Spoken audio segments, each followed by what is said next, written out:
So, with Bethesda taking their sweet-ass time making the next Elder Scrolls game, what am I to play to satisfy that open-world RPG craving?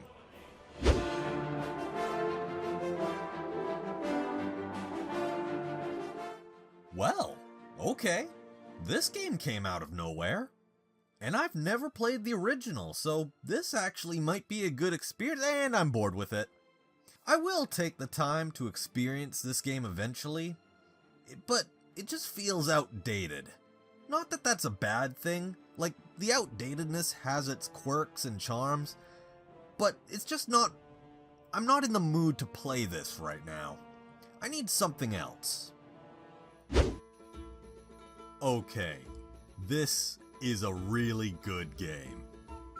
I mean, it is a really good game. But I've played it to death. I've nearly 100%ed it. I need to wait for the DLC to come out. And then I'll experience this game with hardcore mode and all the bonus stories that the DLC offer.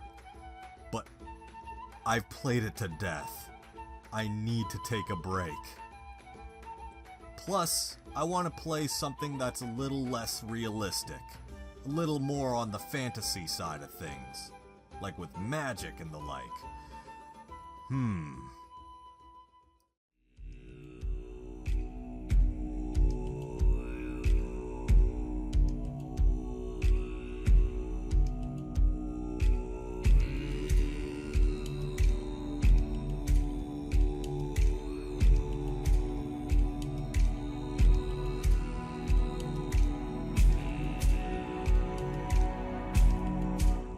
Okay, this looks interesting.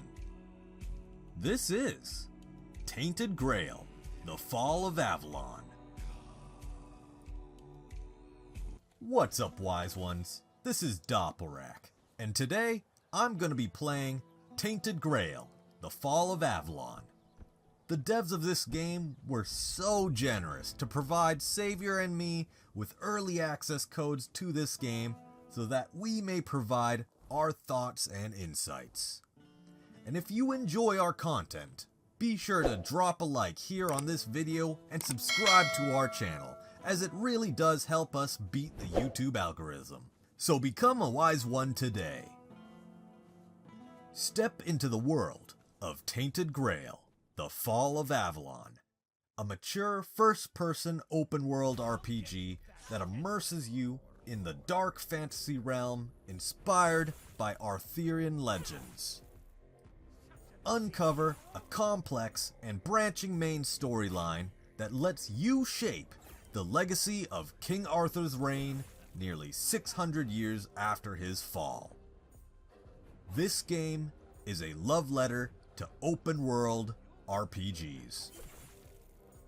Now, I've had a lot of fun playing this game, and I have a lot of very good things to say about it too. But first, I'm going to allow Savior to tell you what he thinks. Take it away, Savior. So welcome, my wise ones, to this Tainted Grail Fall of Avalon review. I do truly hope you enjoy this video, as me and Doppelrack dissect and give you the deepest analysis possible of this game compared to the other reviews. Now, to me, what really stood out with this game was the sense of freedom I felt. The exploration and just the general art style was quite just fantastic. I've got to give it major props and say, well done to the developers. It's not an easy thing to do to pull off Scrolls-like exploration, that we find in games like Oblivion and Skyrim. And that's something I just quickly want to touch upon right now, is the fact that this is probably the best Scrolls-like video game. And maybe probably one of the only Scrolls-like video games to ever exist, to be honest. But I honestly feel that if this game is successful, and already looking at the early access reviews, and for people like me, the press covering this game, it's pretty, positive for the most part. Now, of course, there is jank, which will be discussed upon later in this video, but overall, this game nails at capturing the feeling that we want from an Elder Scrolls game. And I honestly think that this is going to birth a new genre of Scrolls-like video games, just like we saw with the, Souls series and Souls-like. This is the beginning, I believe, of Scrolls-like. Is it confusing enough yet? It's honestly quite surprising with the popularity of Elder Scrolls, Skyrim, Oblivion, all that kind of stuff. There's never been a developer, willing to take the plunge and, take a risk creating a Scrolls-like video games, and that's mostly because it would be pretty impossible to do. When you look at the scale of those games, it's surprising that even Bethesda managed to pull it off so successfully with their previous games, and now with Oblivion Remastered. Exploration in this game is simply fantastic, okay? And it's a blissful feeling just playing this game, similar to how you feel playing games like Skyrim. And this is even more impressive when you factor in that this was created by a dev team of 30 to 40 people. I believe that's what they said in an email sent to me by them showing the dev team. So it's a relatively, small studio, more of a AA game, not an indie game, but still it's very impressive that they managed to capture the feeling of the Scrolls-like and capture the feeling of Elder Scrolls. And honestly, this is going to birth a new genre, I believe, because it's just surprising we haven't seen more, developers tackle this giant task, but they've managed to pull it off, but with a much tighter scope. Now, I do want to make the comparison further with Souls-like video games, because this does borrow many elements from Souls-likes and from Dark Souls originally, and mixes gameplay from the Elder Scrolls series with Souls-likes. So it's a very interesting blend. For example, you have the bonfire mechanic in this game, and that, of course, is very much, drawing parallels to Souls. You even level up your attributes in a similar. You even level up your attributes in a similar fashion. Allocating points to certain things. But it also has the same leveling up system that you would see in something like Skyrim. So it blends both of them together.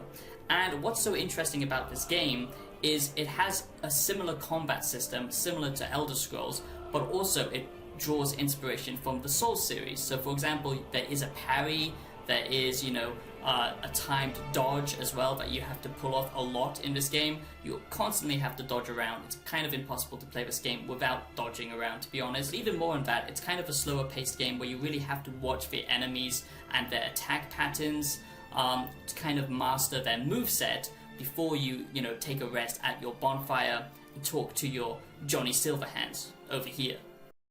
So this game is truly interesting to me just because, we haven't seen another developer attempt this kind of scale before. And that does mean that a lot of things are not done perfectly, but I just had to make that comparison, that this is borrowing elements from Souls, but also from Elder Scrolls, blending it in together with a little bit of the Witcher 3 combat thrown in there for good measure. And it does create a unique experience, even though you can clearly see where the inspirations are coming from these bigger games.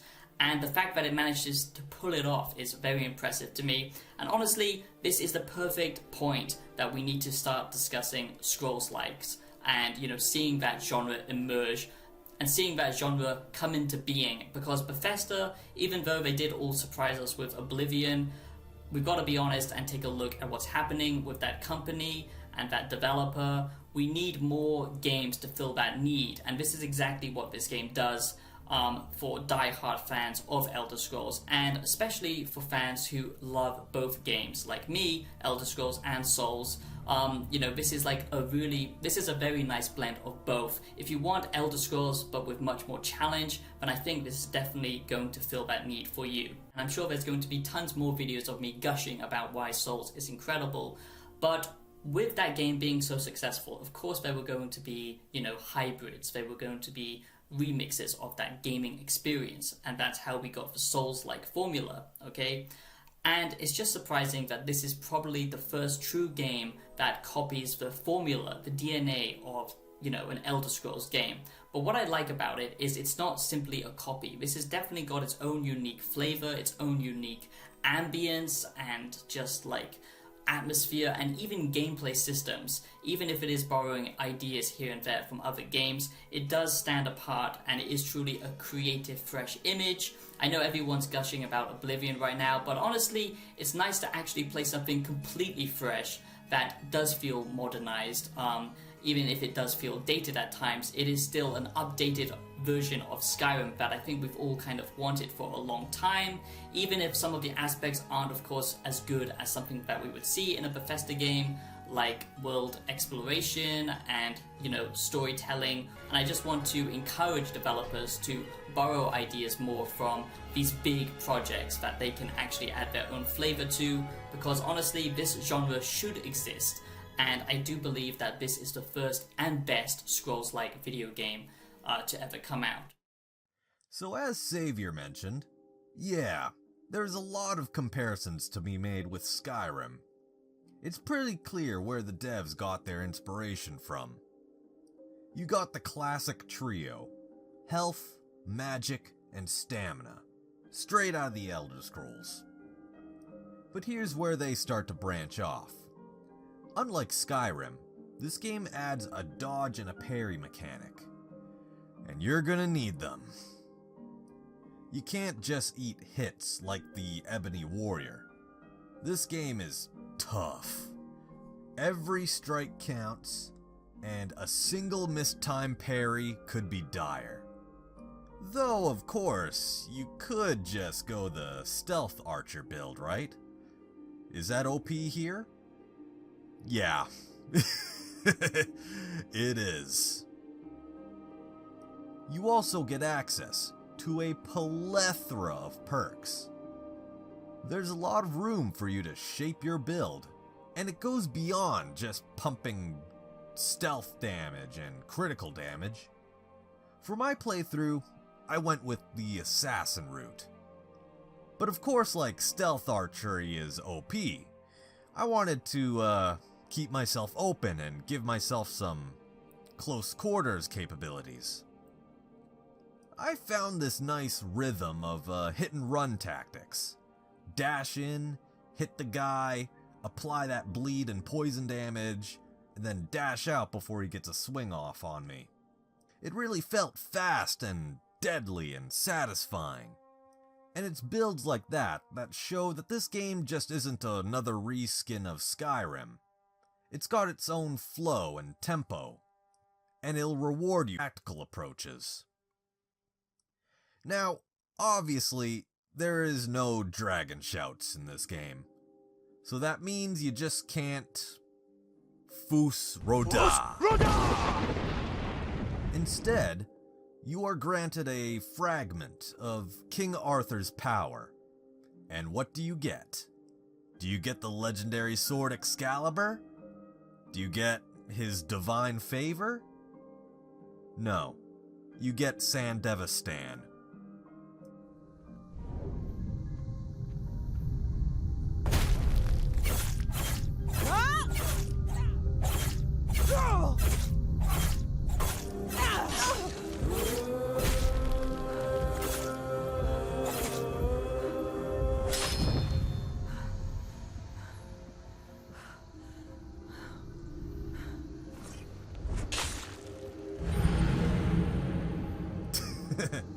That's right, you basically just go full David Martinez.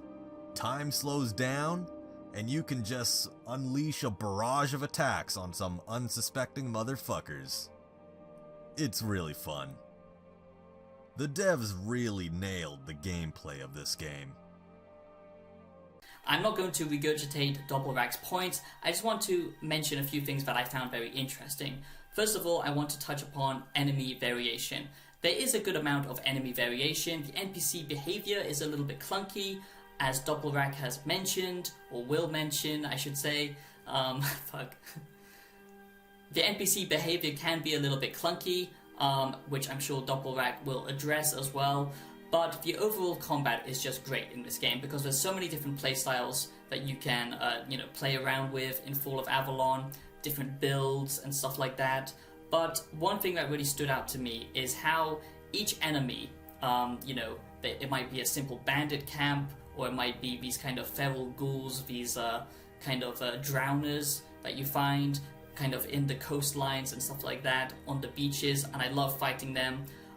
they aren't just, one-off enemies. They have different variations to them. Some of them might have like shells attached to their different parts of their body, overgrown from the sea, and you can't actually hit those parts. It will bounce off those, sections. They are completely armored, and I really like that system. So you have to target specific points of that enemy. Some of them, have projectiles. Some of them conjure ice storms and stuff like that. So I really love the variation in here because it makes you think about, your attacks, because it is one of those games where you have to watch the enemy, learn their attack patterns, very much Souls-like, and it is difficult. It's not easy like Elder Scrolls. It is a difficult game, and you do have to manage your stamina a lot in this game, but just the enemy variation was impressive to me, even if the NPCs and the AI can be broken quite easily.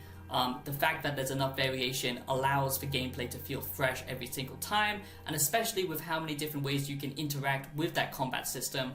If you want to be a mage, if you want to focus on, conjuring, support, if you want to be a bow and arrow, kind of stealth archer, or like a ranger character, there's lots of different variation, and I just think the combat is good. It's weighty, it's very impactful, but I just think the pathfinding and sometimes how the NPCs behave, it does feel a little bit dated. That's the only problem, but the actual combat itself is good. So overall, weighing up my positives and negatives, I do believe this is a great game and the best Scrolls-like, but it does have many, aging aspects to it, many things that I felt like it didn't do well enough, like I said, the story for the most part, and just the lived-in nature of this game. This isn't a sandbox experience. It doesn't feel alive in the same way Elder Scrolls does. But it is trying to capture that same essence. It has lots of lore, it has lots of books littered around the world. It's not alive as much as Elder Scrolls. Not everything has physics or anything like that, but still what they managed to pull off is very impressive. And if you can handle the bugs, if you can handle the poor combat AI and lackluster quests now and then, which Doppelrack is touching on, then I think you're in for a good time, and the positives outweigh the negatives. And that is my Fall of Avalon review. So as Xavier just touched on, yeah, there are a few issues. One of the most notable ones is that the enemy's leash. It's got that classic MMO behavior. If you run a certain distance away, the enemies just give up. They de-aggro, go back to their patrol spot, and casually sip on some potion, and it's like nothing ever happened. Fully healed, no hard feelings. And yeah, this behavior is quite easy to exploit. You could kite an entire enemy camp, peel one guy off at a time, and clean house without ever getting truly overwhelmed. It really breaks the tension once you figure this out.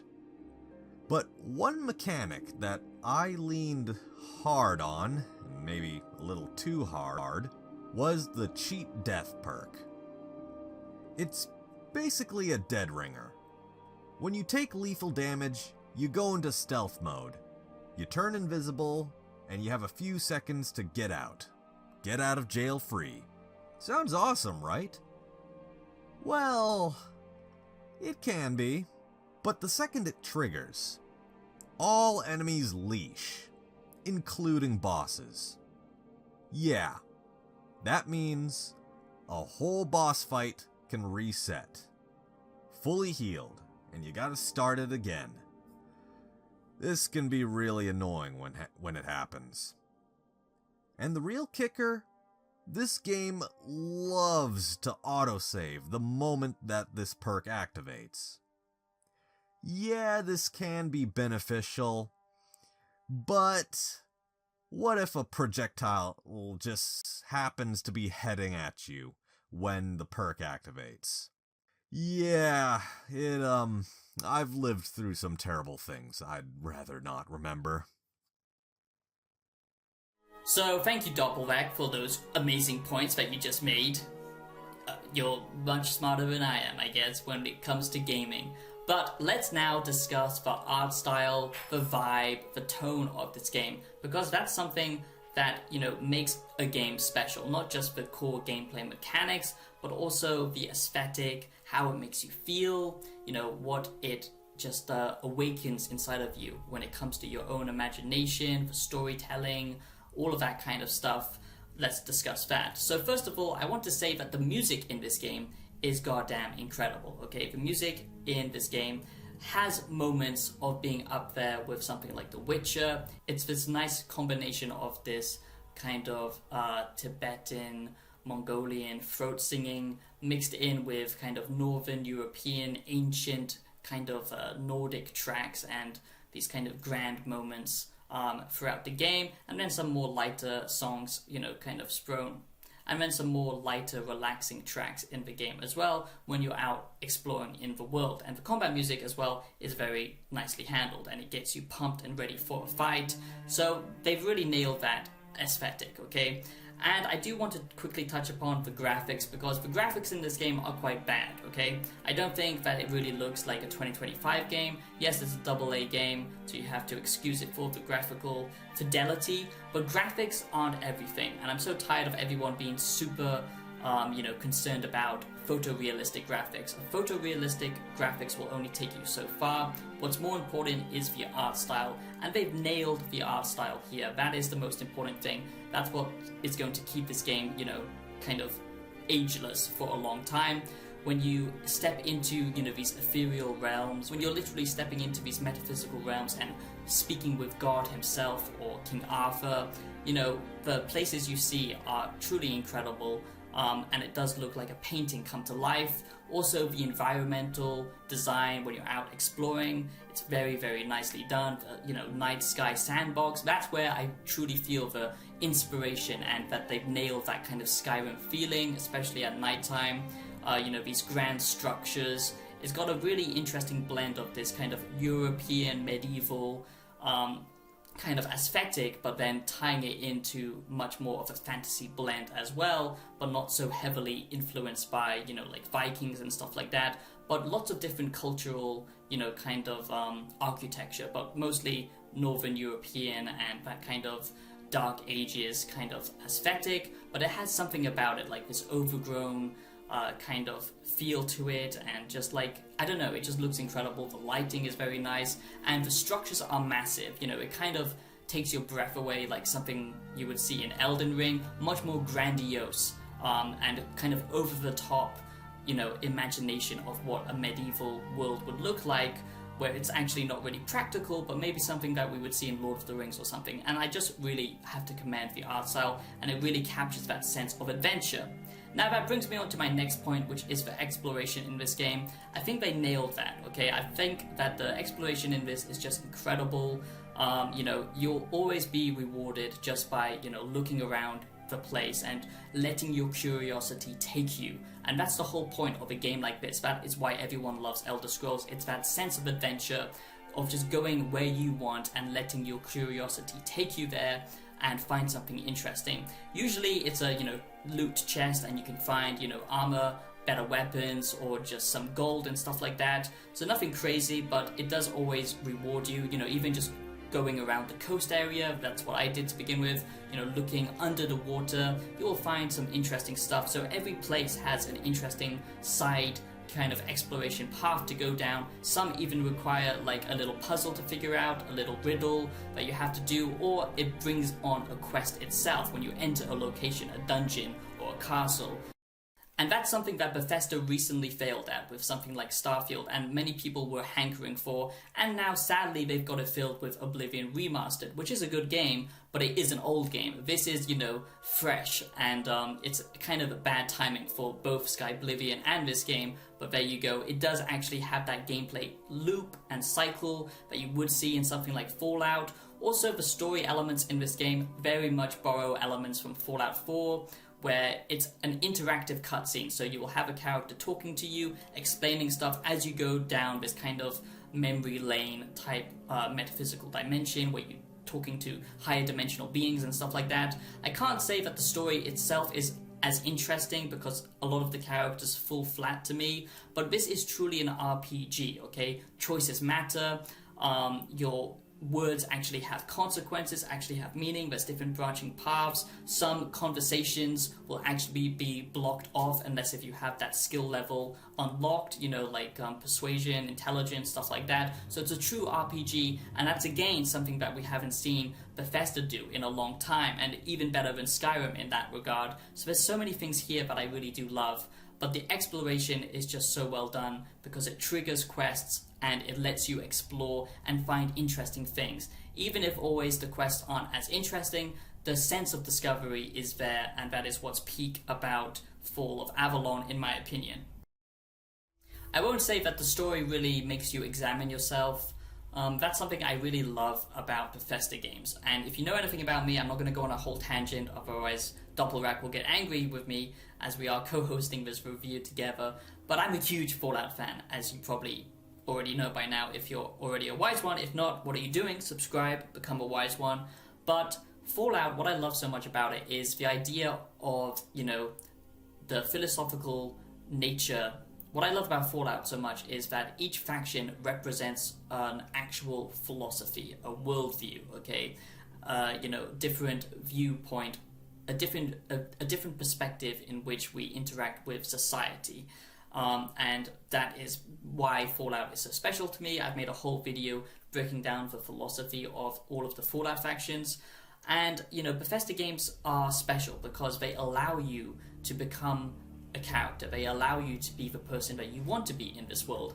And this game does have moral choices. It does have consequences for your actions, but there's no deep, interesting factions that we would see in something like Fallout that represent different world philosophies that kind of interact with each other. And that type of experience to me is so compelling because it makes you examine yourself. You know, it's the Socratic kind of examination brought to life in video games, which is something quite rare. But if you're just looking for a fun story, the fact that they've twisted this Arthurian legend, and I'm from the UK, and, you know, I love that type of stuff. I was, you know, brought up on, you know, stories like Merlin and stuff like that, and we've never seen that in a video game before. And I think they did a great job of managing the ideas of, you know, King Arthur and doing a unique twist on it. The kind of plague stuff is a little bit overdone in this kind of fantasy setting, having everything come to decay and stuff like that.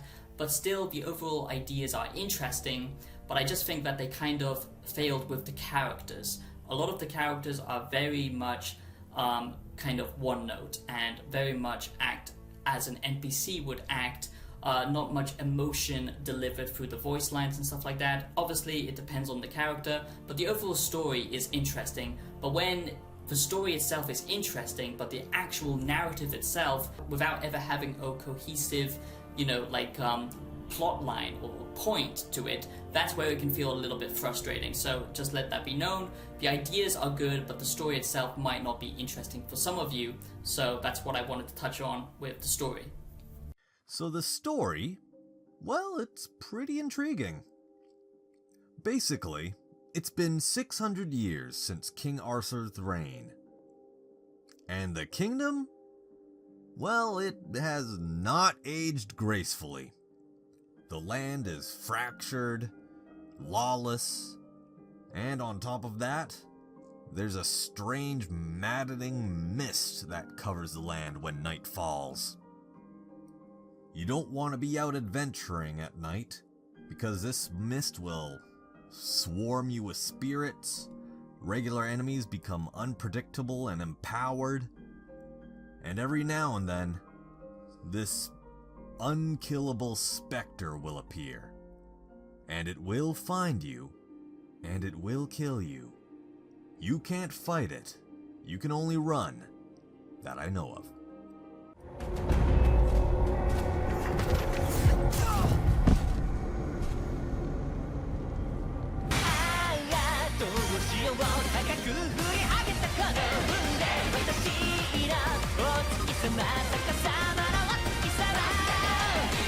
Well, hello there, my traveler. Are you looking for some high quality savings and a great sale on your favorite video games? Well, have no worry, because thanks to today's sponsor, Instinct Gaming, you can get heavy discounts on all of the best games.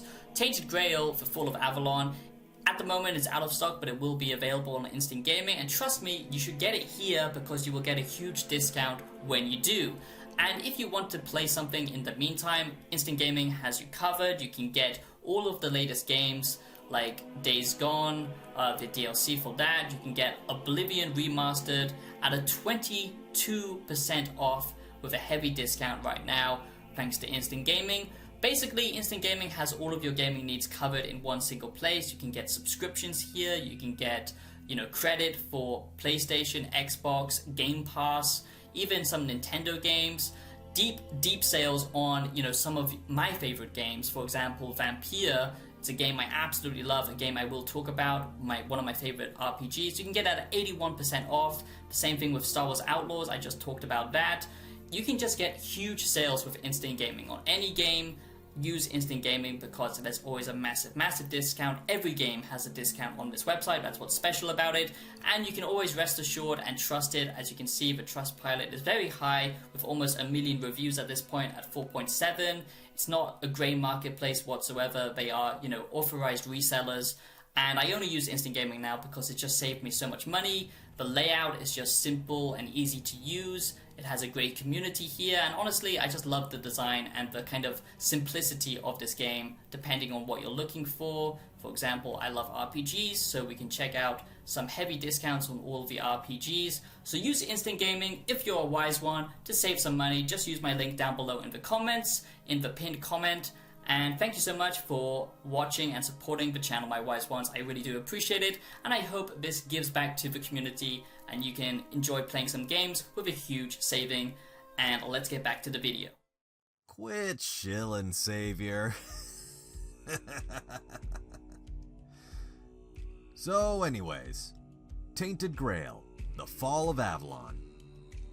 You get a 50 to 80 hour experience with branching stories, different play styles and builds to experiment with, 3 different maps for each chapter of this story, side quests galore and many secrets to discover.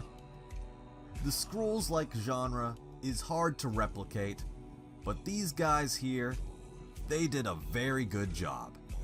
So check out Tainted Grail, the Fall of Avalon.